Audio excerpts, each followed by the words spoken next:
Today I'm going to teach you and Kelsey and the interns how to hand wire orchids for bouquet. These are cymbidium orchids and they come like this. They're very expensive but they're beautiful.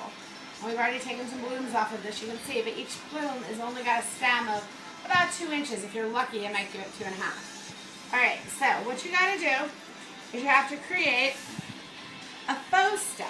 You have to take a water tube, put the orchid in it, because if you don't keep it in water, it's going to die in the Caribbean.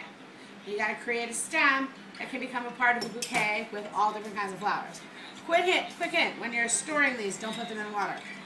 Alright, so the way that you do it is you take a water tube and you put water in it.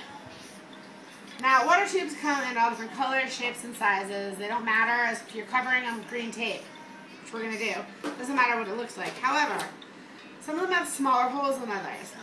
These have bigger stems than some. So I'm going to widen the hole. And I'm going to go ahead and feed the orchid. You guys do it really carefully because, watch me break it in front of you. Because if you're not careful, you can break it. So then you take the stick.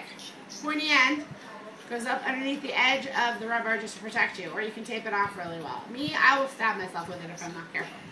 So then you have your flower tape. This stuff's special if you haven't played with it before.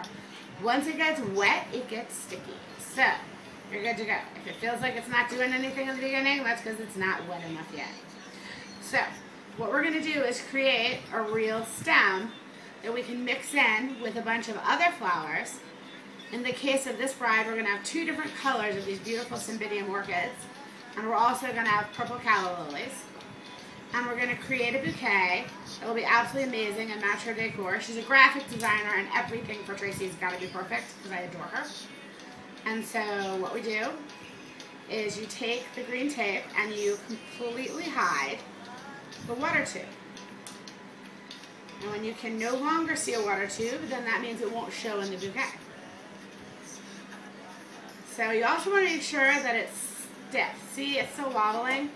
I'm going to give it a couple more wraps going down. I don't want anything wobbling in this bouquet. I want it to stay as tight as possible for this bride. Okay, so when it's done, cut off or break off your tape, wind it. And there you have an orchid with a faux stem. Mixed together with other orchids and calla lilies, it's going to look amazing. Happy wedding weekend!